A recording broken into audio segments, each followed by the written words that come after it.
Olá, boa noite. Seja bem-vindo ao evento cultural aí, patrocinado pela Lei Federal de Emergência à Cultura, Aldir Blanc. Você é bem-vindo. Isso tem o patrocínio e iniciativa, na verdade, da Prefeitura Municipal de Carazinho.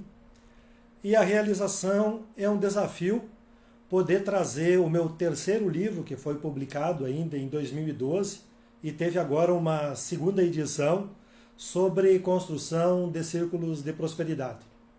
Talvez o assunto vá falar um pouquinho, e eu vou fazer algumas apresentações depois, são na verdade desafios. Então essa noite é para a gente ser desafiado. Eu vou pedir que o nosso videomaker, nós estamos trabalhando dentro das recomendações de proteção da Covid, estamos trabalhando com dois ambientes. O videomaker, que é o Lorenzo André Schmidt, está numa outra sala, está operando a câmera de modo remoto, então por isso eu tomei a liberdade também de tirar a máscara, então estamos todos bem protegidos quanto a isso. Vocês estão vendo o slide para reforçar então que esse evento só é possível porque existe essa verba federal de incentivo à cultura. Principalmente agora, quando a gente fala nessa questão, essa emergência que a pandemia do Covid trouxe e que está afetando a todos. Nada mais saudável e nada mais apropriado, e talvez você possa pensar que isso é um pouco antagônico, a gente falar sobre sucesso e prosperidade no meio de uma crise. E talvez o desafio seja esse mesmo. Nós podemos trabalhar com a crise e desenvolver o nosso sucesso pessoal e profissional, né? E conseguir chegar a um ponto da nossa vida em que nós, de fato, possamos ser considerados prósperos. Eu gostaria de dizer inicialmente que talvez você se sinta desafiado nessa noite. Nós temos 3 dias de evento, então daqui a pouquinho eu vou falar um pouquinho sobre o evento. Eu gostaria de falar rapidamente sobre as minhas credenciais. Eu sou economista, sou credenciado ao Conselho Regional de Economia do Rio Grande do Sul e sou também membro da Academia Carazinhense de Letras e estou inscrito como agente cultural do Sistema Nacional de Informação e Indicadores Culturais. Então é uma satisfação poder estar aqui com vocês. A minha graduação então é em Economia. Eu tenho também um MBA em Planejamento Estratégico, um segundo MBA em Comércio Exterior e um terceiro que eu fiz uma pós-graduação em Docência de Educação Profissional de nível técnico.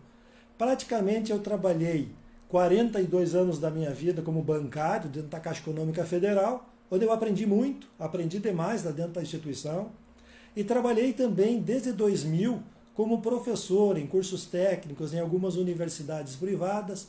Então eu me sinto muito feliz e me sinto muito tranquilo em poder dividir essa experiência com vocês. Então muito obrigado por vocês estarem aqui e gostaria de dizer também que esse tempo da pandemia, muitas pessoas que estavam recolhidas, eu também me recolhi, porque hoje eu sou aposentado, então eu aproveitei esse tempo da pandemia para produzir alguma coisa. Então eu quero apresentar para vocês os 6 livros que eu tenho publicado até o momento. O primeiro deles é um livro dedicado para as empresas, uma espécie, a empresa Flex Power. Ele mostra um pouquinho da dinâmica empresarial e trabalha um pouco a consultoria empresarial. O segundo livro abaixo, A Arte de Ensinar e Construir o Conhecimento, eu compartilho um pouco a experiência de docência, quando eu trabalhei nas escolas como professor e quando eu trabalhei na Caixa Econômica Federal, junto à Universidade Corporativa Caixa, onde a gente fazia treinamentos profissionais.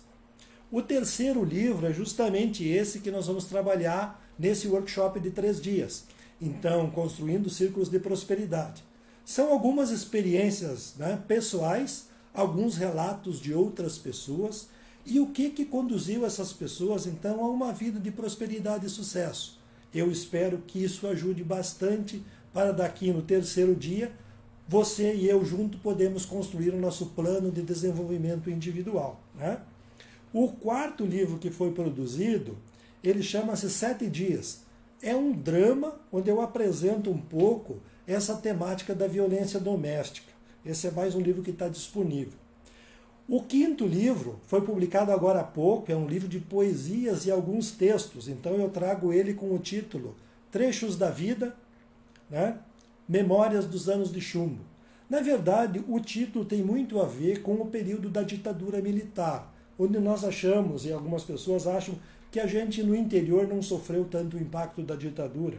Mas se você for ler os trechos que eu escrevi quando eu tinha 15 ou 16 anos, ou se você vai depois olhar as poesias do período, fica muito claro qual é que era a ideologia desse tempo de governo.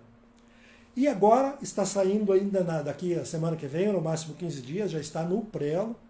É uma história dramática baseada em história da Bíblia, onde eu conto a vida do profeta Abraão e sua esposa Sara.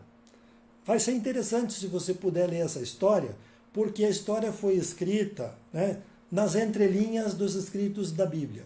Ele é fiel ao texto bíblico, porém ele dá uma visão mais humana da vida de Abraão e de Sara.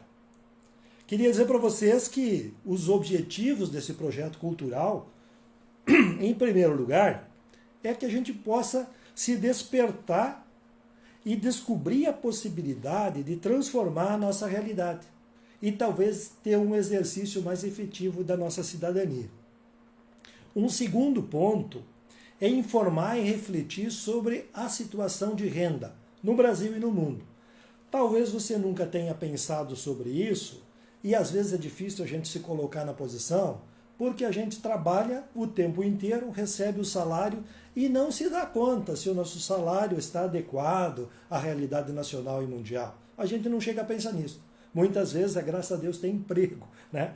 A terceira questão aqui é apresentar, durante esse workshop, vamos apresentar alguns exemplos de pessoas e profissionais e quais foram as estratégias, as crenças e os valores que levaram essas pessoas, então, a desenvolver um patamar maior de renda, inclusive podendo dizer que elas conquistaram a prosperidade e o sucesso.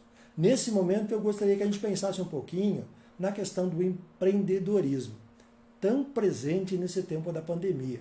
É impressionante a quantidade de pessoas que se descobriram empreendedoras, não porque elas desconhecessem as suas capacidades, mas porque a pressão da crise, ela faz a gente ter um pouco de inventividade, né? Então, o bom da crise é que ela faz com que eu crie alguma coisa. E muitas pessoas descobriram habilidades fantásticas e estão fazendo muito sucesso através dos canais e as redes digitais aí que estão à disposição. O quarto objetivo do nosso workshop é mapear, então, o perfil de conhecimento, de habilidades e de atitudes. Com vistas ao quê? Bom, se eu sei o quanto eu conheço, ou quais são as minhas habilidades, ou quais são as minhas melhores atitudes, eu posso desenvolver para mim e para aqueles que estão ao meu redor, eu posso desenvolver, então, um plano de desenvolvimento individual. Com vistas ao quê? Com vistas a pensar lá na frente, né, o meu sucesso e a minha prosperidade. Então é nesse sentido que os objetivos são apresentados, né? E eu quero te pedir uma coisa, porque assim, nós temos dois instrumentos de diagnóstico. Eu chamo eles de mapas. Na verdade, são mapas. Por quê? No momento em que nós conseguimos ter um diagnóstico daquilo que eu ou você temos de melhor, meus conhecimentos, minhas habilidades, minhas atitudes, minhas expertises, o que eu sei fazer de melhor nesse mundo? Né? Talvez fica mais fácil eu começar a melhorar a minha renda, pensar nos meus sonhos com mais desafios ou com mais ousadia, né? E construir de fato esse caminho de sucesso e prosperidade. Então nós temos um desafio pela frente. Tá? Neste caso, nós também vamos ter lá na frente no terceiro dia, isso é na sexta-feira, dia 9, a presença da psicóloga Andressa Batista do Nascimento. Né? Ela trabalha com recrutamento de pessoas, então ela vai trazer um pouco para nós qual é que é o perfil que as empresas procuram hoje nos seus empregados, né? Ou nos seus colaboradores. E até a gente introjectar melhor essa questão de colaborador, que às vezes fica meio estranho, eu sei disso. Tá? E o último objetivo, então, do nosso workshop, dessa ação cultural que tem esse patrocínio da Lei Aldir Blanc, está previsto a distribuição de 200 exemplares deste meu livro, Construindo Círculos de Prosperidade.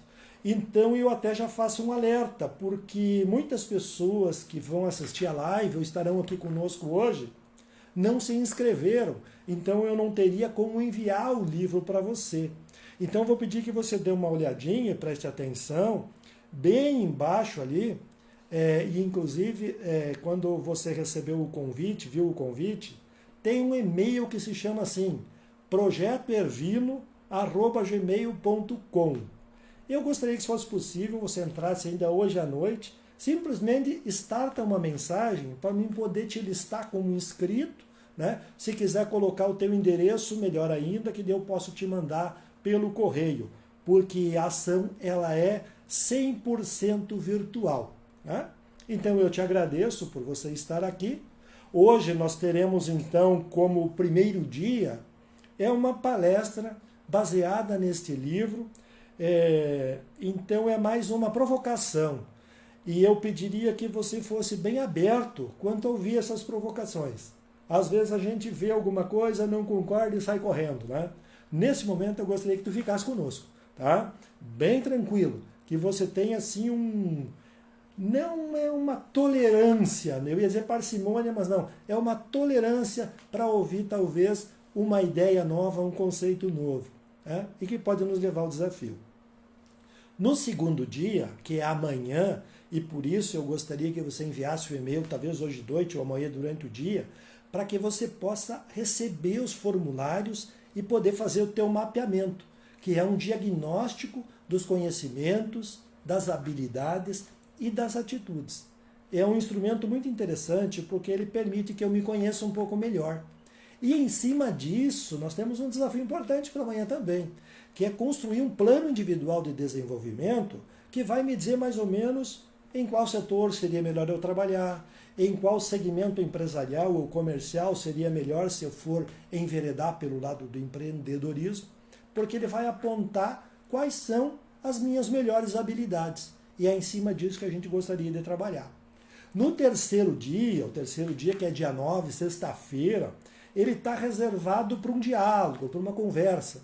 Então você pode tirar suas dúvidas, pode enviar suas contribuições, inclusive pelo Facebook, né? E eu inclusive coloquei ali o meu telefone, se você quiser mandar pelo WhatsApp alguma pergunta, eu estarei disponível para responder sobre o tema. Nós teremos a psicóloga Andressa, que vai estar disponível para responder sobre alguma questão mais de perfil, de habilidade ou de capacidade, não é? E nós teremos aqui o Leandro Reinheimer, que é o diretor comercial da rede de supermercados Coqueiros. É um cidadão também aqui de Carazinho, é nosso, e eu creio que ele vai contar a história de família e da construção da rede de supermercados. E eu acho que nós vamos aprender muito com isso. Dificilmente as pessoas contam os seus segredos, não é? A gente sabe que às vezes quem está bem ou quem tem algum produto de excelência prefere não mostrar a fórmula e não contar como é que chegou a concluir ou a produzir aquilo. No entanto, o nosso workshop, ele vai ser justamente isso. É um momento de aprendizado onde nós vamos poder aí melhorar as nossas habilidades, melhorar os nossos conhecimentos, talvez dar uma polida nas nossas atitudes, que às vezes não colaboram muito, né, com o sucesso e a prosperidade. Então, tudo isso são alguns segredos aí que a psicóloga, que o empresário, que o Leandro Reinheimer vai trazer e que eu vou compartilhar com vocês através deste livro. Então, as últimas orientações gerais e iniciais da nossa live é no sentido de que vocês tenham tranquilidade para participar, para ficar com a gente, né? E descobrir todo esse, ou melhor, eu diria assim, nós vamos desenrolar esse emaranhado de coisas que às vezes não nos ajudam na vida. Então nós vamos selecionar aquilo que nós temos de melhor para podermos alcançar um patamar melhor de renda, uma vida mais confortável, e é nesse sentido. Então, você está aí no meu Facebook, né? Facebook do Ervino, e você tem à disposição o e-mail projetoervino@gmail.com. Você pode mandar a tua inscrição, pedir o livro, colocar tuas dúvidas já lá, se for o caso. Então eu fico muito feliz e satisfeito que a gente possa trabalhar essa temática. Até durante o período em que esse projeto foi escolhido, durante o edital 003-2020 da Prefeitura Municipal, né, reservada à Secretaria Municipal de Educação e Cultura, foi-me dito assim que qual é o motivo para trazer esse tipo de discussão para dentro de um projeto cultural. Bom, vocês provavelmente já devem ter ouvido falar muito na palavra coach. Coach é alguém que vem e conta algum segredo e ajuda eu a melhorar as minhas habilidades. Então, o nosso workshop, ele tem esse desafio, que é, na verdade, uma oportunidade para que eu e você, juntos, façamos esses 3 dias um trabalho de coach pessoal, onde vamos desenvolver ou melhorar ou sugerir, né, a incorporação de novas atitudes, novas habilidades e novos conhecimentos. Tudo isso tendo em vista uma visão de futuro lá na frente, onde eu vou poder olhar para trás e dizer, olha, cara, eu fiz tudo certo. Né? E eu particularmente preciso dizer para ti, e eu já não sou mais jovem, eu já tenho 60 anos, fazem 3 anos que eu estou aposentado, e tudo o que eu conto nesse livro, na verdade não tem nenhum exemplo meu, mas os valores que eu coletei para poder explicar por que eu consigo chegar numa situação de vida onde hoje eu tenho uma estabilidade emocional, uma estabilidade financeira, né? Onde eu posso pensar assim, bom, tem alguns sonhos para conquistar ainda? Tem, e isso é muito importante. Eu estudei praticamente até os 57 anos, eu nunca abri mão disso. E acredito que isso também foi importante para me trazer até este ponto onde eu estou hoje. E é isso também que eu quero compartilhar contigo. Né? Hoje, praticamente, eu não preciso trabalhar. Gosto de trabalhar, faço muito trabalho voluntário, né? Acho que é a minha parte que eu consigo partilhar agora no meu conhecimento daquilo que eu já vivenciei e, de certa forma, não preciso mais cobrar por isso. Considero, sim, que é uma situação privilegiada. Né? Em plena pandemia, nós que somos aposentados, funcionários públicos, aqueles que não perderam o emprego, estão numa situação muito mais confortável, enquanto outros foram tremendamente afetados. Então, talvez a nossa live, o nosso workshop, possa te ajudar nesse momento de dificuldade a descobrir aquilo que tu tens de melhor. Né? Então, eu agradeço, inclusive, ao nosso videomaker, que está lá na outra sala, coordenando a apresentação. E eu gostaria de fazer uma última consideração. Que você não se sinta assim, como é que eu vou explicar isso? Fique muito tranquilo. Né? Fique muito tranquilo. Tudo que nós vamos falar, tudo que eu vou dizer aqui, tudo que vai ser contado, ele não tem o pressuposto de ser uma receita de bolo. Né? Receita de bolo é muito bom, tem gente que faz uns bolos excelentes. A minha esposa fez um bolo de nozes ali, eu já comi até metade, quase hoje de tarde. Mas afinal, o que nós queremos é que nós apresentemos um desafio. E que você se sinta desafiado com o processo para construir de fato o sucesso e a prosperidade na tua vida. Né? Então eu vou fazer só essa consideração que eu faço. Que tu tenha a tua mente bem aberta para ouvir, para concordar ou para discordar. Né? Diz que o mundo do consenso é um mundo estúpido e burro. Eu até acho que a filosofia tem sua grande verdade quando ela diz isso. Porque se todos nós concordamos, não se cria nada de novo, não é? E nós vamos ver mais adiante que Charles Darwin tinha uma posição muito interessante sobre essa questão de crise, que eu vou apresentar depois para nós. Por enquanto, obrigado porque você está aí. Inicialmente, eu queria te dizer o seguinte, né? Quando a gente fala em prosperidade, e aí eu não sei se você já pensou nisso, você que está ouvindo, que está vendo a gente hoje, você te considera uma pessoa próspera? Você se considera alguém de sucesso? Alguém já disse para ti, pô cara, como a tua situação é boa. Ô mulher, como tu é uma pessoa privilegiada, olha só tudo que tu já tem. Alguém já te falou isso? Então você está no caminho certo. Porque na verdade, quando a gente fala em prosperidade, o que a gente pensa é justamente isso que o dicionário nos informa, não é? Que a prosperidade, na verdade, é a abundância financeira. Quem tem muito dinheiro, bom, essa pessoa deve ser próspera, tá? Pelo correto. Alguém que é muito rico, deve ser próspero, claro que é próspero. No entanto, nós temos aí junto que a prosperidade também é um sinal de pessoas bem-sucedidas. Olha, eles estão fazendo alguma coisa que eu não estou fazendo.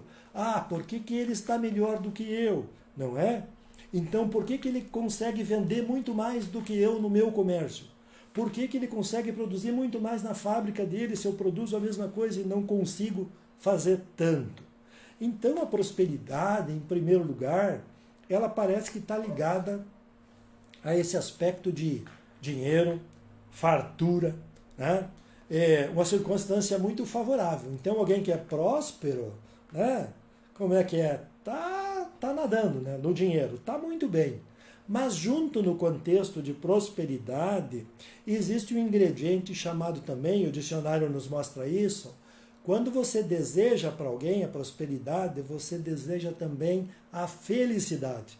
E talvez é isso que nós viemos buscar um pouco aqui. Qual é que é a medida da prosperidade, não é? Qual é que é a medida do sucesso? Né? Isso vai ter uma graduação diferente para você e para mim. Eu, na situação em que eu estou muito satisfeito. Eu praticamente estou num patamar de satisfação tranquila. Né? Mas de repente você pode pensar, não, mas eu estou com a minha renda muito baixa. Ah, eu não consigo fazer tudo o que eu quero porque eu não consigo, não chega o dinheiro. E é nesse sentido.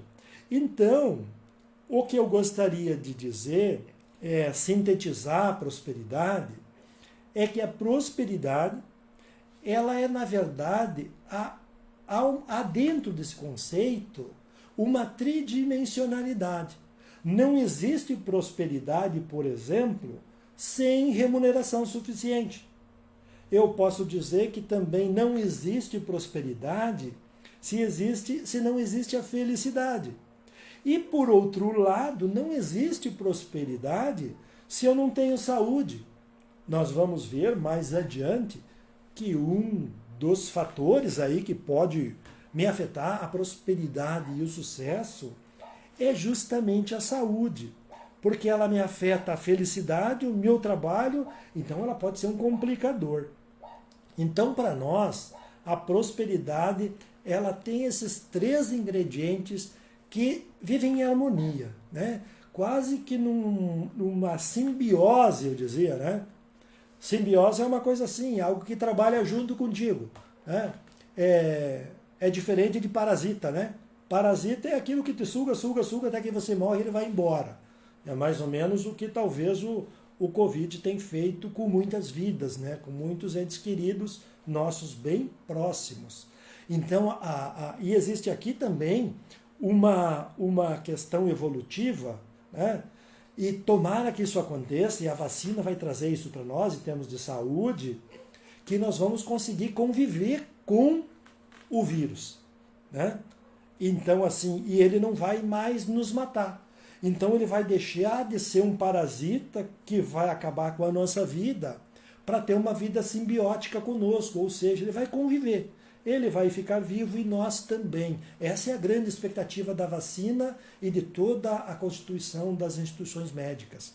E nesse caso, a prosperidade, o financeiro, a saúde e a felicidade precisam estar simbioticamente assim, atrelados. Talvez seja essa a condição ideal da prosperidade. Para dar uma continuidade, eu preciso dizer o seguinte: nós dificilmente pensamos nisso, porque nós estamos muito ocupados, principalmente na pandemia, fazendo muita coisa. E talvez você não tenha obrigação também de saber disso, não é? Eu queria trazer um pouquinho, algumas informações aqui, para que a gente pudesse se situar melhor nessa questão da prosperidade e do sucesso.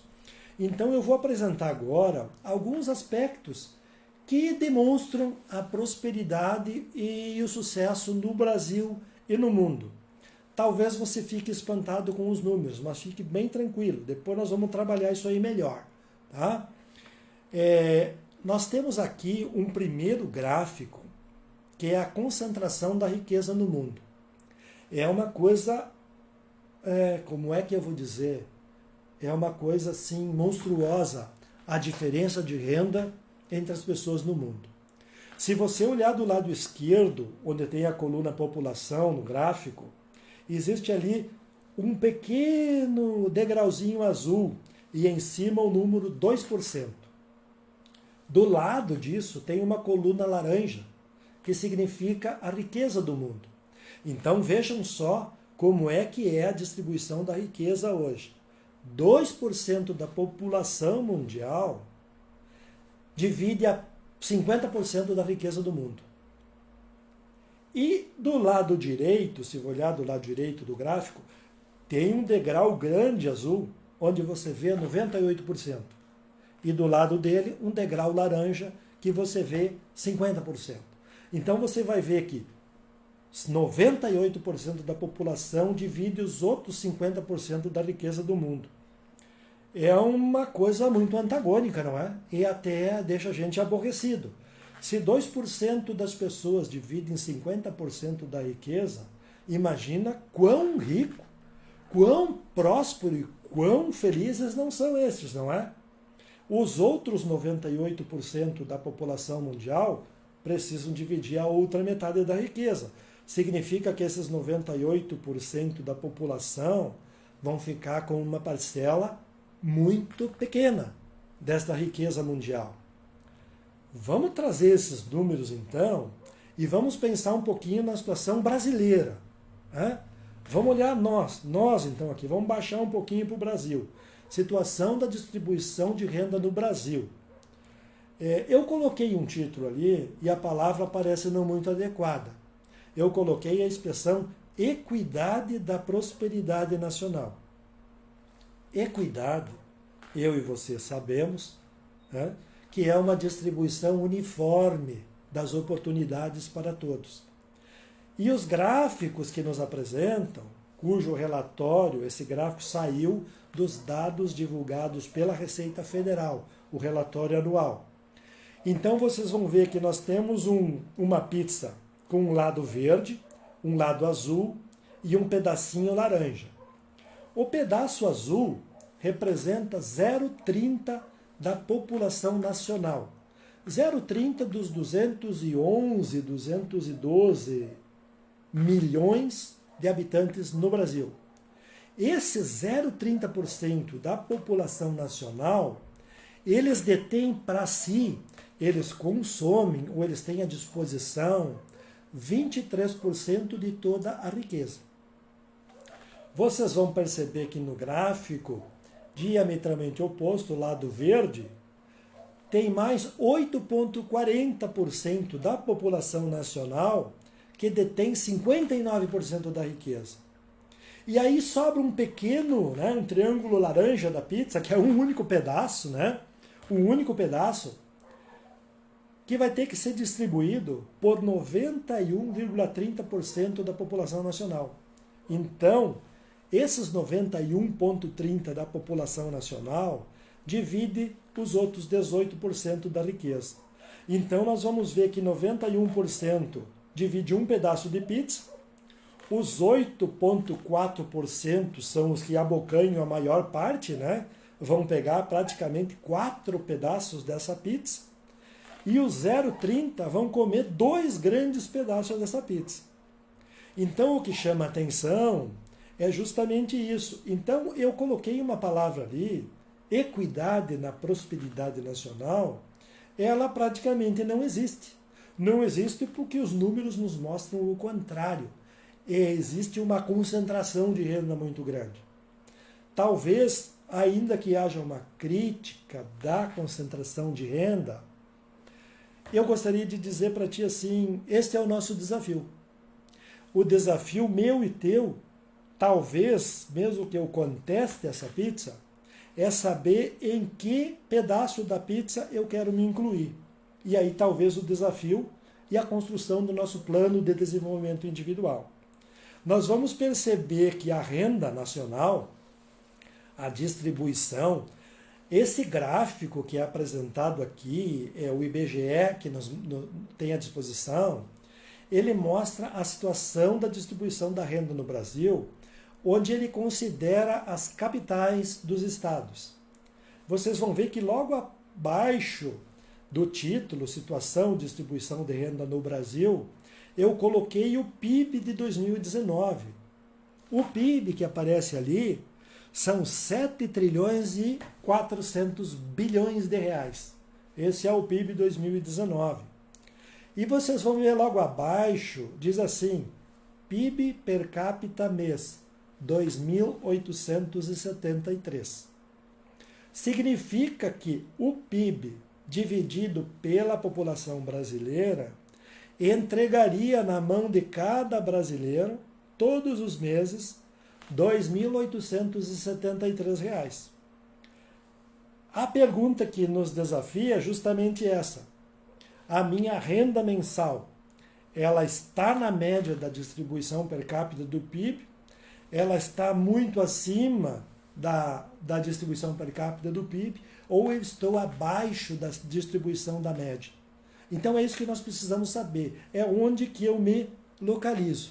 É mais um desafio, é uma informação crua e nós queremos trabalhar isso melhor, né? A situação da renda, quando nós juntamos as duas informações, né, eu fiz até uma pergunta para você dar uma olhada. Onde você está nesse processo? Vocês vão ver que a pizza azul, o pedaço da pizza azul, que é ocupado por 0,30% da população nacional, e eu coloquei os números para a gente ter uma ideia. Eu coloquei os números. Então você vai ver que o 0,30 são 635 mil pessoas num universo de 211, 212 milhões de habitantes, que é a nossa situação no Brasil. Esse 0,30, esses 635 mil, como eles dividem os 23% da renda, eles têm uma renda mensal de R$ 220 mil em média. Em média, pasme. Se nós olharmos no lado verde, os 8,4% da população, e que é uma quantidade expressiva, representa no nosso conjunto 17 milhões de pessoas no Brasil, eles abocanham 59% do PIB nacional. Então a renda deles já fica na faixa média de R$ 20 mil. Tá? E lá em cima, no pedaço laranja, na pizza laranja, os 18% da renda são distribuídos pelas 91% da população. O 91% da população são 193 milhões. É muita gente. É muita gente. Né? Para 18% da renda, isso fica muito pouco. Se você olhar logo abaixo dos 18%, no quadrinho laranja, tu vai ver que tem R$ 566,41 por mês. Essa seria a renda média daquela população. Então a questão é, nós temos um problema sério na distribuição de renda, tá? E essas informações, elas querem, na verdade, nos ajudar. Essas informações querem ser um desafio.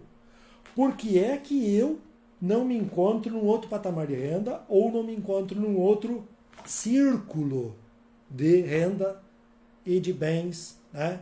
Ou de sucesso ou de prosperidade? Trazer um pouquinho, talvez, vamos dizer assim, razões da concentração dessa renda. Uma das razões é o que a gente viu na demonstração dessas duas estatísticas. A desigualdade na distribuição da renda. Né? É muito desigual. Então, alguma coisa precisa ser feita. Essa desigualdade na renda, às vezes, ela está fora do nosso controle, porque ela tem a ver com outras variáveis, né? Principalmente, talvez, com logo de baixo, com outra razão, que é a matriz econômica do país. Nós somos um país agroindustrial, praticamente exportamos matérias-primas, né? Não exportamos muito produto pré-industrializado ou com algum valor agregado, estamos caminhando para isso. O sistema tributário nosso é desatualizado em relação ao resto do mundo. Nós temos impostos municipais, né, estaduais e federais muito elevados. Né? Inclusive, eu sou aposentado. E hoje, se você ficar naquele patamar de renda média, 2.873, que foi o que a gente viu antes na distribuição média do PIB por habitante, você já estaria pagando imposto de renda. Então isso é uma outra questão estranha, né? Nós ganhamos pouco, pagamos muito imposto, então a gente não vê assim uma possibilidade de melhorar a nossa prosperidade, porque não sobra muita coisa. Né? Um terceiro ingrediente que vem aqui é a concentração fundiária no Brasil. Se eu perguntar para ti se tu já tem um terreno para construir a tua casa, se tu já tem um sítio para levar talvez uns animais para criar, ou se você quiser comprar um pedaço de terra, essa resposta vai ser mais difícil um pouquinho. Ainda que haja uma série de financiamentos, uma série de coisas que nos, vamos dizer assim, facilitam para comprar um pedaço de terra em um terreno, a concentração fundiária hoje no Brasil é muito grande. Se a gente pegar hoje, por exemplo, se você quiser comprar 30 mil hectares de terra, se você tiver o capital, você compra. A lei não possui nenhuma trava que permita dar pelo menos assim, olha, poxa, se meia dúzia de famílias no Brasil aí quiserem comprar o Brasil inteiro, ou se um investidor internacional quiser vir e comprar metade da Amazônia, ou a metade de São Paulo, metade do Rio Grande do Sul, ele pode comprar, não há o que o impeça. E talvez isso é um problema na concentração fundiária. Daí, muitos movimentos, né, de pessoas pedindo terra para trabalhar, de pessoas que não têm casa para morar, porque não têm onde construir.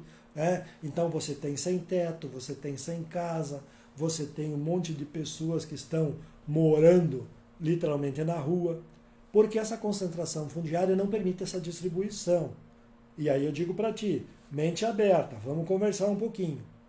Um outro ingrediente da razão da concentração da renda é justamente o poder de decisão que fica na mão de poucas famílias no Brasil. Hoje, praticamente, se tu olhares lá os relatórios do IBGE, que são comunicados pela revista Veja, ou até pela Forbes, né? Você vai ver que praticamente, eu vou exagerar, tá? São 100 famílias que detêm a maior parte da riqueza, das propriedades e dos bens nacionais. Se você procurar no Google, talvez tu vai achar 10 famílias mais ricas, 15 famílias mais ricas. E é por isso. A culpa é das famílias ricas? Não. Elas têm dinheiro, elas vão comprar. É assim que você está com a carteira cheia, você sai para comprar. Não é? A culpa não é delas, a culpa é do sistema que nós temos que não distribui a renda, o sistema legislativo que permite você fazer isso e comprar o que tu quiser. Né? E uma quinta questão é o baixo acesso à educação. A gente sabe, por experiência e as comunicações da própria ONU, né, para que haja uma melhoria na educação dos países do mundo todo, e principalmente América Latina, Ásia e África, né, onde os níveis de educação são menores, e aí nós voltamos para o Brasil. Hoje, praticamente, nós temos aqui, e talvez, se eu perguntar para ti, tu já é graduado, tu já fez a tua faculdade, eu tenho certeza, nós não temos a enquete aqui, mas muitos vão dizer, não tenho condições, é muito caro, eu não tenho acesso, a universidade é longe, e etc, etc, etc. Né? Mas praticamente da população nacional, se a gente olhar os dados, parece que 21% da população tem graduação. Né? E no outro lado da população, nós temos aí, parece que 6 ou 7% ainda de analfabetos. Na verdade, é muita gente. Então, significa que nós temos um horizonte de 21 mais 7, né? Fazer a conta, 28. Né? Então, eu tenho 72% da população que talvez tenha ensino médio, que talvez tenha ensino técnico, né? Que conseguem escapar um pouquinho. Mas chegar a um nível de educação ideal, que seria uma graduação, né? São muito poucos ainda. A infraestrutura deficitária do país é um outro problema. A concentração em rodovias, né? Então isso faz com que a gente não tenha condições, às vezes, de transportar melhor as mercadorias, de ter acesso às áreas de negócio.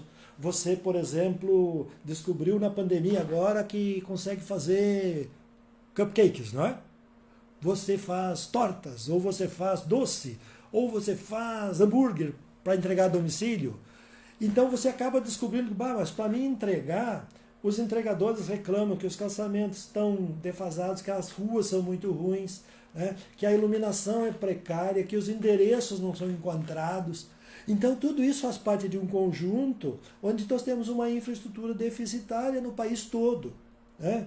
Algumas exceções, sim, região sul, talvez, né, o centro-oeste, mas é um problema sério no Brasil inteiro. Então isso prejudica também a concentração de renda. Permite com que poucas pessoas mantenham isso, né? E em última instância, eu diria assim que, se você consultar economistas, né, eles vão dizer que o modelo capitalista mundial ele vai dividir os países em economias centrais e periféricas. Então nós temos uma parte do mundo que é rica, que produz automóveis, tecnologia, vacinas e vende para o resto do mundo. E a outra parte dos países no mundo são os que trabalham na periferia. Então eles produzem basicamente produtos agrícolas, exportam minérios, né? Tudo matérias-primas sem nenhum tratamento. Então isso tudo vai ajudar para que esse status quo continue. E a questão tudo de eu te trazer essa problemática é no sentido que isso te desafie. Justamente para saber o que eu preciso fazer para construir a prosperidade e para construir o sucesso. Tá? E aí eu trago para ti 3 questões fundamentais.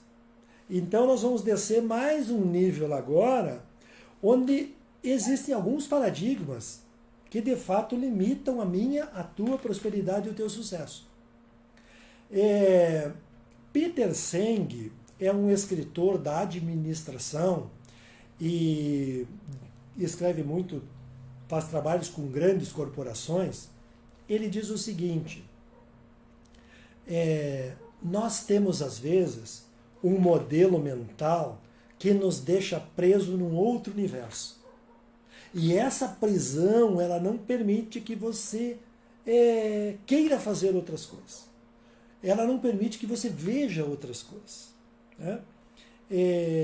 Dentro da filosofia, se você tem acesso ao livro A República é um livro de Platão, né? Discípulo de Sócrates, onde ele conta a história do mito da caverna. As pessoas estão dentro de uma caverna e algumas daquelas pessoas conseguem fugir da caverna e olhar o mundo aqui fora. Porém, quando as pessoas que fugiram da caverna voltam para dentro da caverna para retirar as pessoas da caverna e mostrar o quanto verde, o quão bonito é fora da caverna, o modelo mental fechado das pessoas que não querem sair da caverna acabam não deixando mais que aquelas pessoas saiam de lá. Eles aprisionam os mensageiros e dizem que vocês são loucos, lá fora não tem nada mesmo, parem com isso, né? O negócio, o nosso mundo é ficar dentro da caverna. Então nós temos 3 coisas para você pensar um pouquinho. Você já deve ter ouvido, inclusive, esses ditados que aqui estão. Se você pensar um pouquinho e alguém te disser assim, que a fruta não cai longe do pé, você acha que isso é verdade? Ou se alguém te disser, filho de peixe, peixinho é. Talvez você já até tenha feito alguma comparação.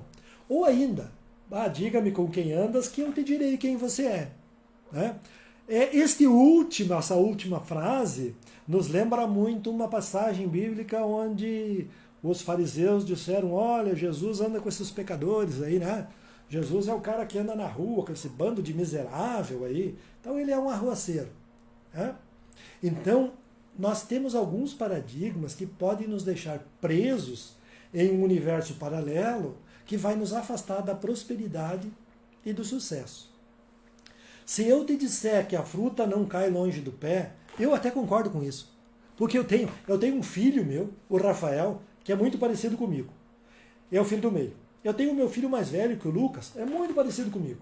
E eu tenho o terceiro, meu filho, que é o mais novo, que é o Thomas, que é muito parecido comigo. E aí, às vezes, eu fico pensando, meu Deus do céu, Tu já pensou se todos eles vão fazer o que eu fiz ou o que eu faço? Será que isso vai ser bom para eles? Não é? Ah, talvez eu tenha aí, a gente tenha conseguido, eu junto com a Isabel, minha esposa, criamos nossos filhos mostrando para eles o que é certo, o que é errado, né? Sejam responsáveis. Olha, fez um compromisso, vai lá e cumpre o teu compromisso. Arrumou uma dívida, vai lá e faz o pagamento. Mas, inevitavelmente, alguma fruta pode se afastar um pouco disso. E aí é que está a questão. Nem sempre você rolar para longe da tua árvore é um mau sinal.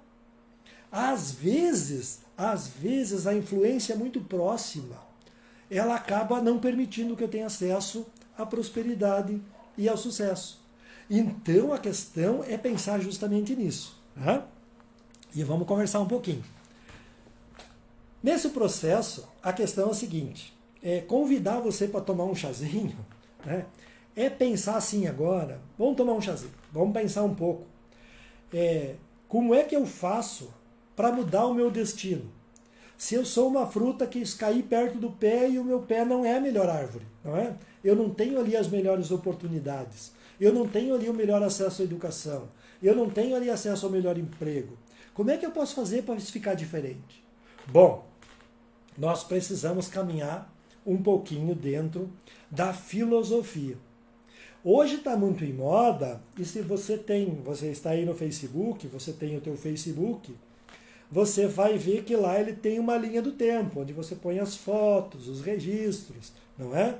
Ou no Instagram, você vai colocar lá os acontecimentos do dia a dia. Então, tudo isso passa a ser importante quando nós pensamos na questão desse nosso diagrama da linha da vida.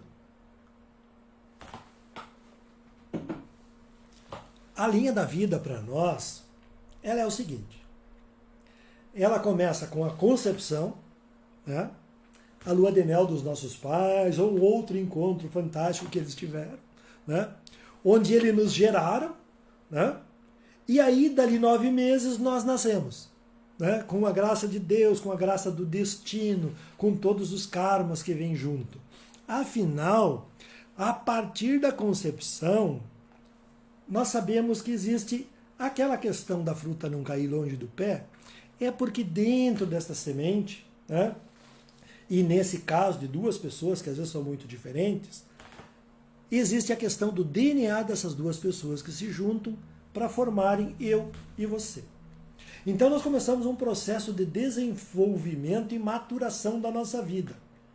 De certa forma, nós somos prisioneiros desse desenrolar do diagrama da vida.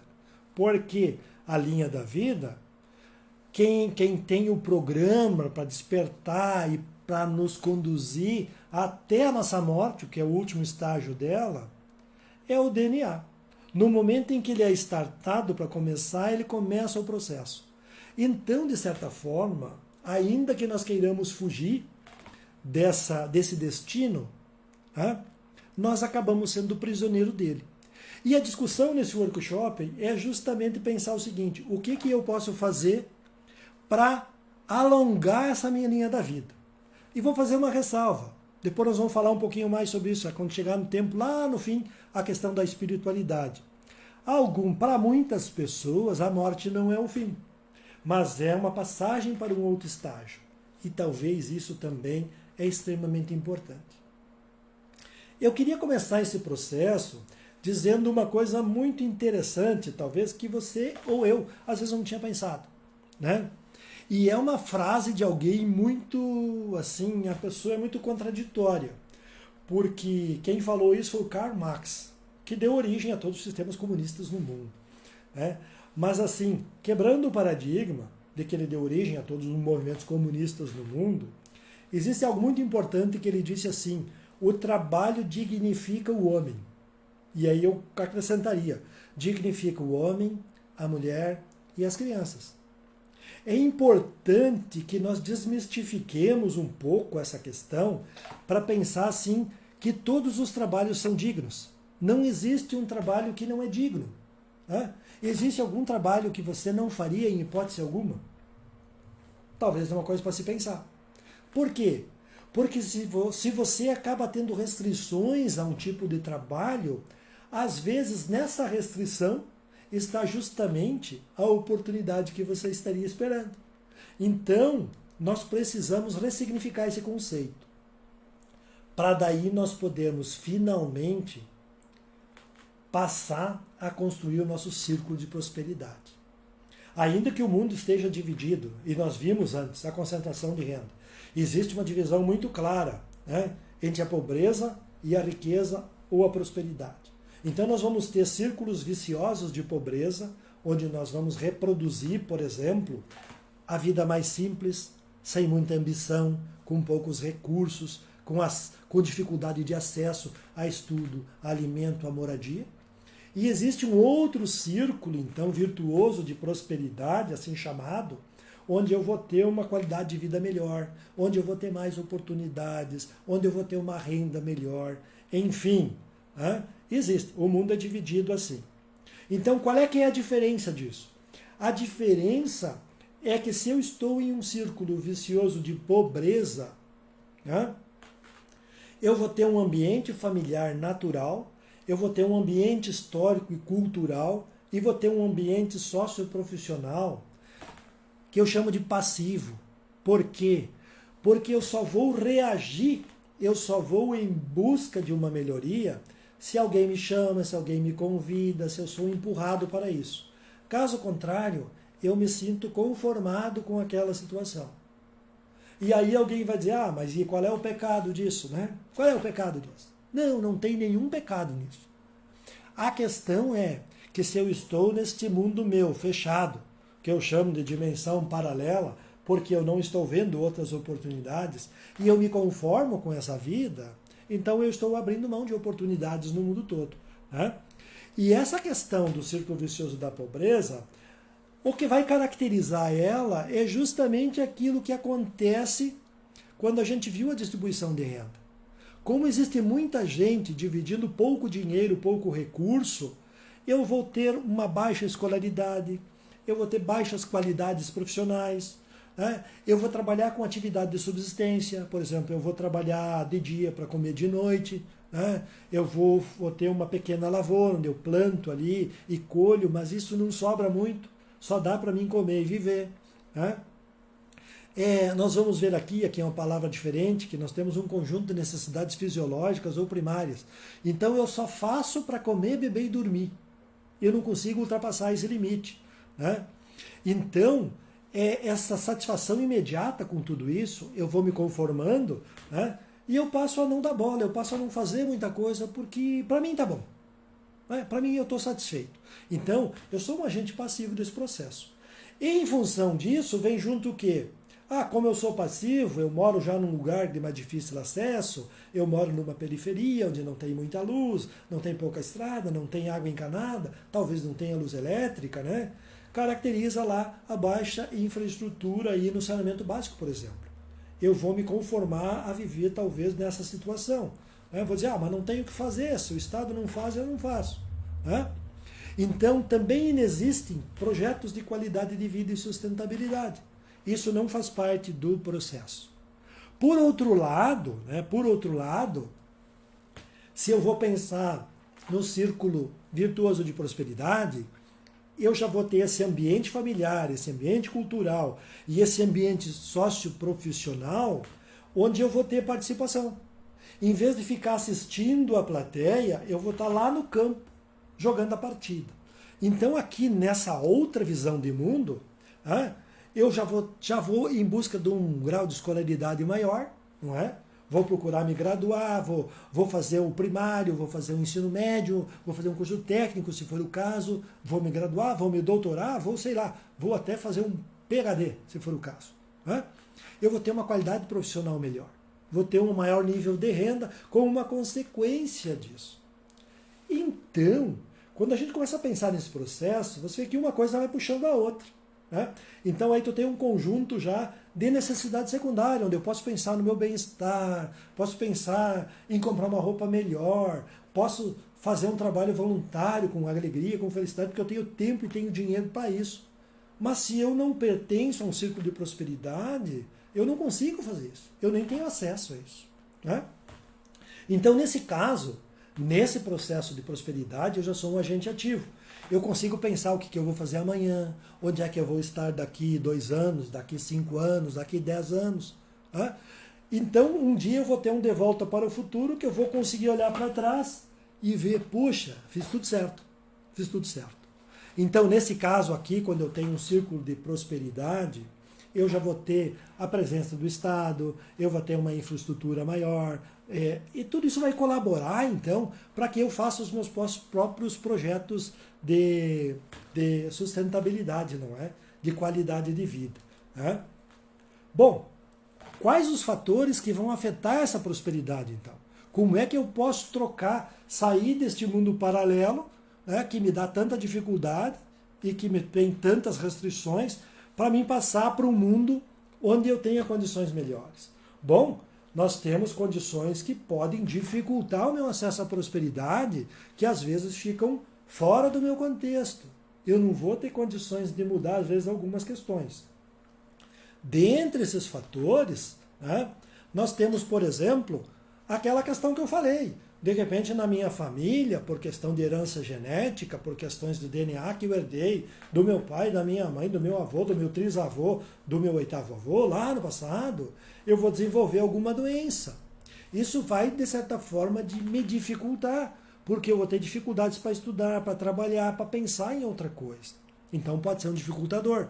O máximo que eu posso fazer é procurar tratar essa questão das doenças hereditárias. Posso fazer um tratamento precoce, posso me preocupar com isso, né? E, por exemplo, né, o que diz à frente, a dependência química.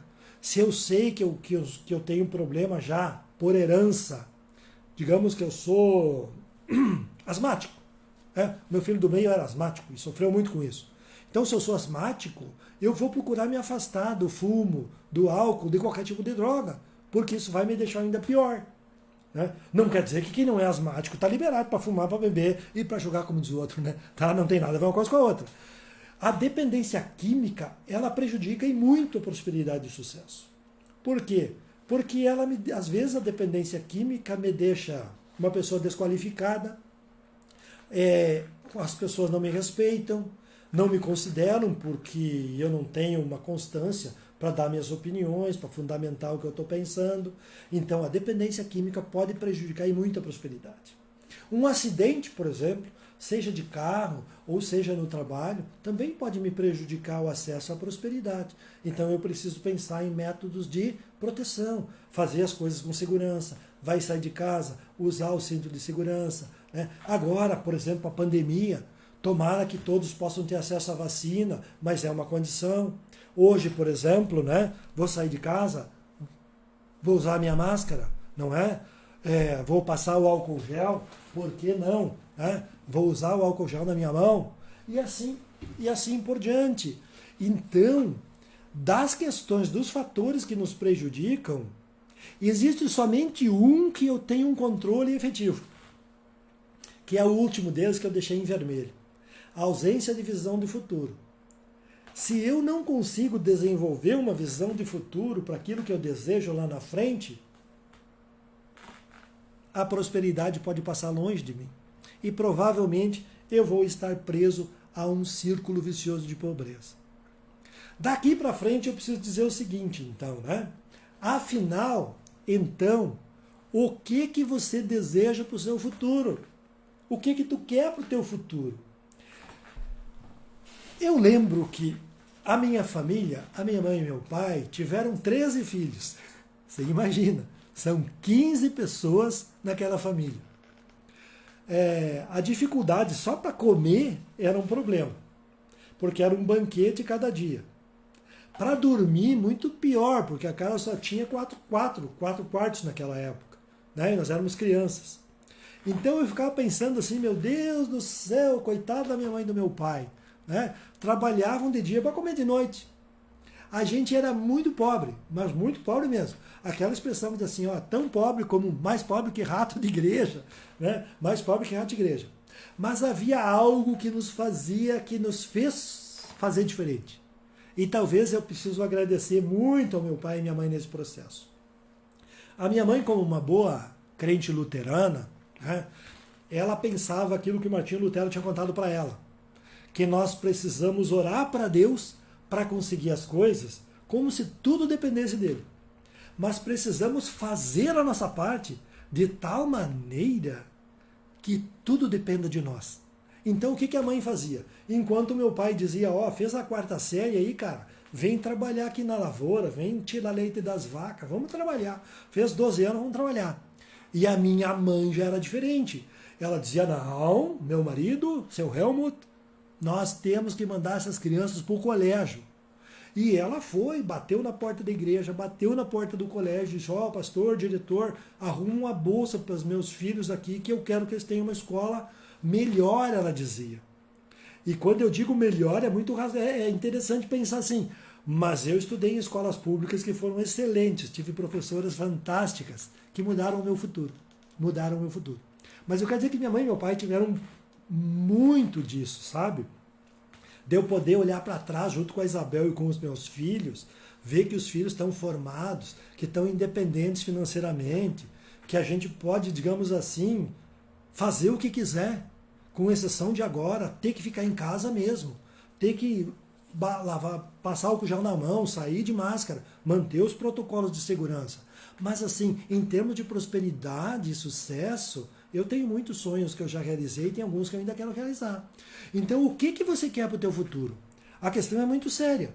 O que tu quer para o futuro? O futuro é mais ou menos como isso aqui. O futuro é praticamente uma metamorfose. Se você não consegue enxergar o futuro, bom, eu vou torcer para o nosso workshop aqui para você conseguir enxergar o futuro. É uma oportunidade, né? Eu não tenho uma bola de cristal aqui, né? Vou usar um personagem do Star Wars aí, que a força esteja contigo, tá? Para você enxergar o futuro. Porque na verdade, veja bem, visão de futuro é você ser aquela lagarta que está ali no primeiro estágio. É um período que você dorme, se prepara e se concentra para mais tarde poder voar como essa bela borboleta e polinizar as flores e fazer desse futuro um bem para ti e para todos aqueles que te cercam, né? Eu trouxe uma frase que eu quero dividir, que é o seguinte: o que é essa visão de futuro para nós? Você já pensou o que você vai fazer daqui 10 anos? Talvez você queira viajar naqueles foguetes lá, né? Que estão sendo construídos agora, que já estão programando viagens para o espaço aqui. Parece que daqui 4 ou 5 anos já vai ser possível. Mas isso é demais para mim, eu nem vou ter dinheiro. Tá tudo errado. É bom que você pense nisso. É bom que você se desafie para isso. Então a visão do futuro é essa capacidade de olhar para frente, olhar lá para frente, né? E sentir, você sentir aquilo que eu vou conseguir lá na frente, e eu consigo materializar isso, eu consigo comunicar isso, né? Então, eu queria dizer assim para ti, talvez você precisa pensar em todos os planos que você já materializou. Visão de futuro é você repensar novos planos e pensar como é que você materializou esses outros planos que você fez. Você queria ir para a praia, você queria ir numa pescaria, você queria se casar e comprar uma casa, você queria comprar o teu carro e você conseguiu. Então, visão de futuro é a gente se apropriar desse desejo, dessa vontade e comunicar o futuro. Essa que é a verdade, materializar ele. Trago aqui uma experiência de um psicanalista que foi preso na Segunda Guerra, e ele foi levado para um campo de concentração. O nome dele é Viktor Frankl. E ele escreveu esse livro que está do lado ali, Em Busca de Sentido para a Vida. Aí você imagina a pessoa sendo levada para dentro deste... É coisa de louco que foi feito, né, na Segunda Guerra, né? Levavam as pessoas para um lugar, olha que prédio bonito, e levavam as pessoas lá para serem mortas. um campo de concentração de morte. O Viktor Frankl, quando ele entrou por esse campo, ele pensou 3 coisas que ele depois conta e diz que são fundamentais para ele ter sobrevivido. Primeira coisa que ele pensou, ele era psicanalista. Então ele pensou assim, eu vou entrar por esse portão, e inclusive a frase que está escrita lá em alemão, ela é muito antagônica para o lugar onde essas pessoas foram levadas, é um troço sem sentido. Lá diz assim, Arbeit macht frei. O trabalho liberta. Nada a ver com aquilo que as pessoas que foram levadas lá para dentro. Foram enganadas e mortas. Foram submetidas a sofrimentos que não há como descrever. Uma monstruosidade. Mas afinal, o Viktor Frankl, ele entra nesse campo de concentração. Entra não. Ele é empurrado lá para dentro, ele é preso, ele é arrastado lá para dentro. E ele consegue então pensar assim, bom, eu sou psicanalista, eu vou praticar as minhas habilidades aqui dentro e vou tentar fazer o que eu sei fazer. É o primeiro ponto para superar esse estágio e poder sobreviver. A segunda coisa que ele disse, a segunda coisa, foi pensar assim, bom, as pessoas que entram aqui, elas entram para morrer. Então, eu vou usar essas minhas habilidades na esperança de que eu vá sobreviver. Então ele fez o exercício das habilidades dele para sobreviver naquele mundo caótico que é o campo de concentração. Um mundo sem esperança nenhuma. Um mundo paralelo terrível. E a terceira coisa que ele pensou foi assim, bom, se eu vou entrar aqui para sobreviver, se eu vou entrar aqui para usar o que eu sei fazer, as minhas habilidades médicas, então eu não tenho outra saída. E eu vou ter como meta ajudar todas as pessoas que vão estar presas nesse matadouro, assim como eu. Então é fantástico. Se alguém puder ler o livro dele, Em Busca de Sentido para a Vida, é inclusive a editora Sinodal que publica aí. É fantástico. Vale a pena a experiência dele. Tá? Vale a pena. É muito motivador. Nessa experiência do Viktor Frankl, eu queria trazer para nós aquilo que a gente chama, como é que eu vou transformar essa minha realidade caótica? Como é que eu vou transformar essa desesperança, por exemplo, da falta de emprego, da falta de renda, da doença, do Covid circulando? Como é que eu vou pensar em viver, em ter uma vida melhor amanhã? O que eu preciso fazer para isso? Por incrível que pareça, o Raul Seixas tem uma receita para isso. Uma receita para isso. E lá ele diz assim, um sonho que se sonha só é um sonho que se sonha só. Mas sonho que se sonha junto é realidade. Você pode não concordar ou não gostar do Raul, mas afinal isso não importa. O que importa é o que ele diz. O conselho dele é fantástico. É você pensar assim, quais são os teus sonhos? O que tu pensa para ti? E o pior, se você não tem sonhos, gente, terrível, terrível. Você já não vai ter acesso a sucesso e prosperidade, porque você está conformado num mundo paralelo e está preso dentro da caverna. Então o desafio do próprio Raul é dizer assim, tenha teus sonhos, transforme a tua vida, crie alguns sonhos para ti. E aí, gente, novamente nós temos que pensar nessa questão da metamorfose. Para sonhar, para transformar a minha vida, só tem um jeito. Nós temos que passar por transformações. E o tempo agora que nós estamos vivendo, que é o tempo dessa doença, da pandemia, é terrível. É terrível.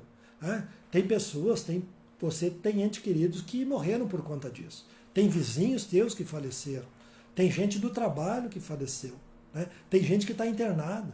Muitos se recuperaram. Mas ainda assim, esta crise ela quer nos convidar para que a gente possa passar por uma metamorfose. E aqui eu vou trazer um conceito para nós, uma inspiração para essa metamorfose. O naturalista Charles Darwin, ele estudou a evolução das espécies. Dizem até que ele falou que nós, seres humanos, derivamos do macaco. Eu não vou entrar nessa questão aqui. Não vou entrar nessa questão. É uma questão científica. Então vamos dizer assim, ele como cientista, como naturalista, ele pensou o seguinte, como é que os seres vivos sobreviveram no meio das crises pelas quais o mundo passou. E aí as crises são todas as etapas que modificaram o ambiente, né? Os tempos do degelo, os tempos de aquecimento da Terra, a extinção dos dinossauros, como é que as coisas sobreviveram. E ele nos dá 3 orientações básicas para essa sobrevivência nossa, para essa nossa habilitação para a vida, para dar uma sequência, para que eu não fique preso no mundo paralelo e morra. Então o Charles Darwin disse o seguinte: todas as espécies que sobrevivem hoje, isso ele está falando em 1800 e alguma coisa, né? Ele diz assim: sobreviveram os que foram mais rápidos, né? Ou seja, se eu sou o primeiro a chegar na fonte de alimento, se eu sou o primeiro a descobrir uma fonte nova de alimento, eu consigo sobreviver. Então, a crise da pandemia me tirou o emprego, me mandou para casa e me isolou. Então eu preciso descobrir um jeito novo de trabalhar. Eu preciso descobrir uma atividade nova que me dê renda. Então eu preciso ser rápido. Eu preciso ser rápido. Né? O Charles Darwin diz assim: aqueles que sobreviveram também foram os que foram mais fortes. Né? Por exemplo, você vai bater de frente com um elefante, você vai se quebrar tudo. Né? Então os elefantes, as girafas, os leões, né? Eles acabaram evoluindo e sobreviveram pela sua força, pela sua imposição. Então se alguém se colocar contra ele, ele vai lá, pisa em cima, ou te como, te mordo e tchau. Então os mais fortes têm a preferência. Talvez aqui para nós, quando a gente fala em sucesso e prosperidade, o desafio é que eu desenvolva algumas fortalezas. Pensar em fortaleza como tomar um chá de conhecimento, um chá de habilidade e um chá de atitude. Quais conhecimentos eu preciso hoje para voltar ao mercado de trabalho? Quais conhecimentos eu preciso hoje para conquistar os meus clientes? Quais as habilidades que eu preciso desenvolver hoje, estando em casa, para poder ser inserido de novo nesse comércio, nesse mercado? E aí o que acontece? O Charles Darwin dá uma terceira orientação, que ele diz o seguinte: aquele que se adapta mais fácil também é vitorioso. Então, tem gente que está dizendo o seguinte: o seguinte, o mercado vai fechar, minha loja vai fechar, o meu comércio vai falir. Gente, é tudo verdade. Isso é uma profecia. Se você continuar nesse processo, e se essa pandemia se adiantar um pouco mais, muitos comerciantes vão falir. Então, o desafio para nós, o desafio é justamente isso. O que eu posso fazer, o quão rápido eu posso fazer para não falir. E aí eu estava falando com o Lorenzo, que é o nosso videomaker, que está lá na outra sala agora, e o Lorenzo está acostumado a fazer lives para as lojas. Imaginem, quem é que pensaria há 3, 4 anos atrás fazer uma live para vender os seus produtos na internet? Esse projeto cultural aqui. Quem é que imaginaria que você estaria em casa ou aí através do Facebook ouvindo essas ideias malucas aí e desafiadoras para ver se muda o paradigma meu e teu? Eu também preciso ser confrontado. Então, a questão da sobrevivência é isso. Eu preciso aceitar que existe uma crise e eu preciso buscar as minhas melhores habilidades, os meus melhores conhecimentos e as minhas melhores atitudes. Né? Então, quando você pensar em atitudes, essa metamorfose, a metamorfose, ela passa por um processo de transformar o jeito que eu penso, transformar a minha mente, transformar a minha visão de futuro, né? E transformar a visão sobre as pessoas também. Né? Então eu tenho, por exemplo, a transformar a mente. Eu preciso entender e aceitar que o mundo é para todos. Sejam brancos, sejam pretos, sejam amarelos. Né? O mundo é para todos. Todos devem ter espaço neste mundo. Né? Eu preciso pensar que o mundo deve ser um ambiente inclusivo. Lembra que eu falei antes da questão do parasita e da simbiose? Então, eu não posso pensar com mente de parasita, que só eu vou ter acesso à água, que só eu vou ter acesso ao recurso, que só eu vou ter acesso ao dinheiro. Não serve mais hoje. Não dá mais para viver assim. O modelo em si, o modelo capitalista, está passando por uma revisão. E os economistas no mundo todo, os administradores, eles já chegaram a essa conclusão que o modelo, ele não é mais o melhor modelo para o mundo. E talvez eu preciso incorporar na minha mente alguns conceitos novos, né? Principalmente vencer o preconceito. Né? E se eu vencer o preconceito, eu começo a ter uma nova visão do mundo, onde eu penso em reciclagem, onde eu penso em consumir coisas mais orgânicas, onde eu vou reduzir a quantidade de lixo que eu estou gerando. Né? Então essas coisas me ajudam a ter uma visão nova do mundo, onde eu vou respeitar, por exemplo, que alguém que não é do meu meio profissional tem uma ideia fantástica e uma solução extraordinária para um problema meu. Às vezes nós deixamos de lado uma sugestão porque aquela pessoa ela é inculta, aquele outro, mas ele não é da minha área, como é que ele vai entender disso? Então, gente, nós precisamos pensar nisso. Pensar que a metamorfose vai passar pela transformação da mente, pela minha visão do mundo diferente que eu estou vivendo hoje, né? E a transformação da visão sobre as pessoas. Aceitar que as pessoas são diferentes. Bom, a minha esposa ela é juíza de paz. E agora eu fico satisfeito, e ela também entendeu isso, nós entendemos e vemos que as pessoas estão se revelando para o mundo, sem nenhum medo, né? Onde nós temos casais que estão se unindo e fazendo essa formalidade sem medo de serem classificados como do mesmo sexo. Isso é irrelevante para a felicidade das pessoas. Mas às vezes, no meu conceito, no meu modelo mental, eu rejeito isso. Eu penso, não, eu não concordo. Bom, você, ou talvez, você pode até não concordar, né? Mas isso é liberdade de pensamento. Mas eu preciso trabalhar no sentido de que eu preciso mudar essa visão. O mundo hoje não pode mais, ele não aceita mais a exploração, o preconceito, né? Ele não aceita. E só por isso já seria suficiente para mudar o meu posicionamento na vida. Então nós temos uma coisa muito importante nesse processo de metamorfose, que é a capacidade de sonhar onde é que você quer estar daqui a amanhã, daqui a 1 ano, 2 anos, 3 anos, 5 anos, 10 anos. Né? Então você precisa desejar esse sonho. Essa é a primeira coisa. Ter uma atitude positiva de trabalhar para concretizar o sonho. E talvez o ingrediente mais importante disso tudo é justamente a disciplina. Nós desistimos muito fácil das coisas. E às vezes, quando as coisas ficam um pouquinho difíceis, isso não é para mim. Deus não quer isso para mim. Gente, como é que Deus não quer isso para ti? Como é que isso não é para ti? E talvez, gente, esse workshop, esse primeiro dia, ele traz esse desafio. E é isso mesmo. Tudo é para ti. Deus queira ou Deus não queira, não importa. Se você sonhou, se você deseja fazer isso mesmo, se você vai construir uma atitude positiva, isso vai ser para ti.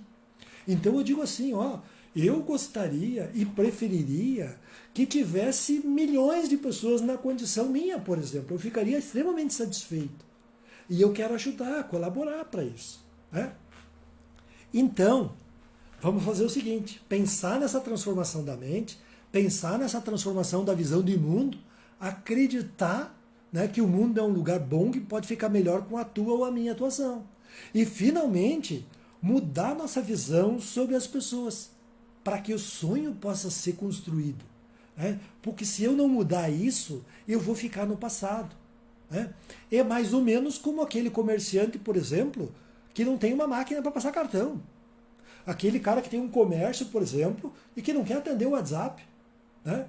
Que não, eu não me familiarizo com isso. Eu nem quero isso. Bom, você pode estar condenado a não colher os frutos destas oportunidades. Né? E aqui então, gente, Né? A questão é justamente essa. Eu queria trazer para vocês, para ir finalizando então essa nossa noite, um conceito de um psicólogo chamado Abraham Maslow. Né? Talvez lá na sexta-feira, a psicóloga Andressa do Nascimento vai poder fazer um reforço disso para nós. O psicólogo Maslow, ele diz que nós temos uma cadeia de necessidades, ou uma pirâmide de necessidades. E ele diz também algo muito sério, que nessa pirâmide, ou nessa escada, ou nessa cadeia de necessidades, nem todos chegam ao topo. O workshop Construção de Círculos de Prosperidade, ele quer desafiar você a chegar no topo. Só que aí, para chegar no topo, eu tenho que me libertar de algumas coisas. Eu preciso trabalhar para melhorar a minha situação financeira, a minha situação educacional, a minha situação profissional. A minha vontade, o meu desejo, o meu modelo mental tem que mudar para que eu consiga ascender nessa pirâmide, que eu consiga subir. Né? E o Abraham Maslow, ele diz o seguinte: nós temos bem na base da pirâmide um conjunto de necessidades fisiológicas, que é comer, beber, dormir, transar, né? Se multiplicar. É isso que está ali nas necessidades fisiológicas. E isso é basicamente fruto da nossa mente ainda dos animais. Né? É fruto do cérebro ainda dos mamíferos antigos, que só faziam isso. Né? Comer, beber, dormir e se multiplicar. E talvez ainda eles iam um pouquinho para cima. Eles atendiam a necessidade de segurança, viver em grupos, né? Pedir ajuda um para o outro, estar junto, morar dentro de uma caverna, mas não passavam disso. Então eles só satisfaziam as necessidades primárias. O Maslow nos desafia ao seguinte: além das necessidades primárias, que a gente tenha ambição em satisfazer o que ele chama de necessidades secundárias. Pensar na estima pessoal, pensar que eu tenho direito a arrumar o meu cabelo, a comprar uma roupa nova, né? A ter uma casa melhor, a sentar, colocar uma mesa, botar uma toalha e tomar um café descansado. A gente se dá alguns prazeres. Né? O direito de que as outras pessoas tenham uma estima por você, que você faça coisas que seja reconhecido. E por último, chegar no ponto da autorrealização, em que nós nos transformamos no melhor daquilo que nós podemos nos transformar. Então, eu estou usando o máximo das minhas capacidades quando eu chego no ápice dessa pirâmide das necessidades humanas do Maslow. Eu vou trazer uma metáfora para mais ou menos, e amanhã nós retomamos um pouco as pirâmides, porque nós vamos trabalhar com os formulários e os mapas. A metáfora que eu quero trazer é uma imagem, e talvez você já tenha visto isso em alguma fotografia, que vai nos representar um pouco a visão de futuro. Essa imagem são as pontes vivas em Meghalaya, na Índia. A Índia é um local privilegiado em termos de chuvas. Então tudo é muito molhado lá. Né? E o povo, o país é tão grande e existem assim regiões praticamente sem acesso à estrada, onde às vezes o próprio Estado não tem como construir uma ponte em função da dificuldade de terreno. Então o que acontece? Os moradores do lugar, durante anos, o que eles fazem? Essas árvores que estão plantadas perto dos rios deixam cair as raízes em busca da água, e os moradores da cidade recolhem as raízes, trazem para cima e vão trançando as raízes feito corda, até que eles conseguem levar e amarrá-las de um lado ao outro, fazendo literalmente pontes sobre os rios naquele lugar. A obra é fantástica, é extraordinária. O fato de ser da natureza é muito mais. Mas aqui tem um componente que às vezes nós não percebemos quando olhamos para a foto. Você já imaginou que as raízes demoram para crescer? Todas as árvores, né? Talvez aqui cresça um pouco mais rápido, né? Tudo bem. Você já pensou que a pessoa que trançou as raízes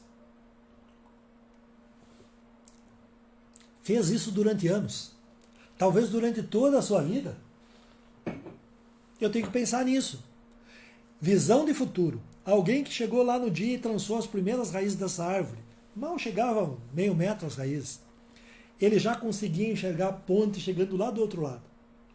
Aí agora, quando os filhos e os netos precisam atravessar o rio, eles conseguem olhar e dizer, puxa, meu avô e meu pai construíram essa ponte. Mas o que foi? Nada mais, nada menos do que a visão de futuro. Então, eu gostaria de dizer para vocês, hoje de noite, que nós precisamos incorporar essa visão de futuro para materializar aquilo que nós queremos lá na frente. Eu estou dizendo para frente, mas estou mandando para trás, né? Na frente, lá na frente. Quando você olha para frente, você precisa decidir hoje o que eu quero fazer. O que eu quero fazer? Quando eu tinha 12 anos, a professora Valéria, que é minha vizinha, fez um concurso de poesia no colégio. E eu escrevi uma poesia. E eu sei que ela, junto com a professora Dagmar Weber, corrigiram as poesias, nos entregaram poesia, enfim, e disseram que iam publicar num jornal. E eu fiquei, eu me lembro, eu tinha 9 anos, 10 anos, 12 anos quase. Eu fiquei encantado com aquilo. E desde aquele tempo eu pensei, bom, um dia eu vou escrever um livro inteiro e não só uma poesia. Hoje, graças a Deus, eu consigo olhar para trás. É mais ou menos aquele filme De Volta para o Futuro. Eu consigo olhar e enxergar aquele momento, aquele dia, e pensar, poxa, como as professoras foram legais, né? Como elas pensaram em construir a visão de futuro e como isso fez bem para mim. Hoje, eu consigo ter 6 livros publicados. E acho que não vai parar por aí. Eu já disse para minha esposa que eu vou parar um pouco para poder viajar e passear depois que a Covid estiver sob controle, depois que o pessoal estiver vacinado, né? Mas então eu vou descansar um pouco agora. Mas o 6º livro para mim foi uma conquista fantástica. Eu poder me aposentar com 60 anos e poder dizer, olha, não me preocupo mais com o futuro, é fantástico. E talvez é isso que eu gostaria de partilhar com vocês, né? E dizer que assim que nós chegamos ao final, então, desse primeiro dia. E eu te peço aí que você coloque lá no Facebook, ou lá no e-mail, ou depois mande no WhatsApp, contribuições, perguntas, para que no dia de amanhã, quando a gente começar, a gente já consiga talvez conversar e consolidar, assim, digamos, vamos distribuir um pouco disso aí. O desafio de hoje para amanhã seria cada um de vocês, ou cada um de nós, eu vou preencher de novo o meu próprio mapa, o mapa das necessidades humanas e o mapa das habilidades e das atitudes, porque é com ele que nós vamos construir aí, então, o nosso plano de desenvolvimento individual, né? Que vai nos dar um horizonte, para que lado eu posso caminhar, o que eu faço de melhor e assim por diante. Né? Então eu diria que dentro desse horário que estava previsto, às 8h30, gostaria de ficar mais tempo, mas como a gente tem um horário definido, até para vocês se programarem direitinho, ficarem em casa com sua família, depois desse período aí, bem tranquilo. Sintam-se assim bem à vontade, e eu aguardo aí algumas contribuições, e vou pedir simplesmente um recado de última hora aqui. Vejam que tem ali o e-mail, projetopervino@gmail.com.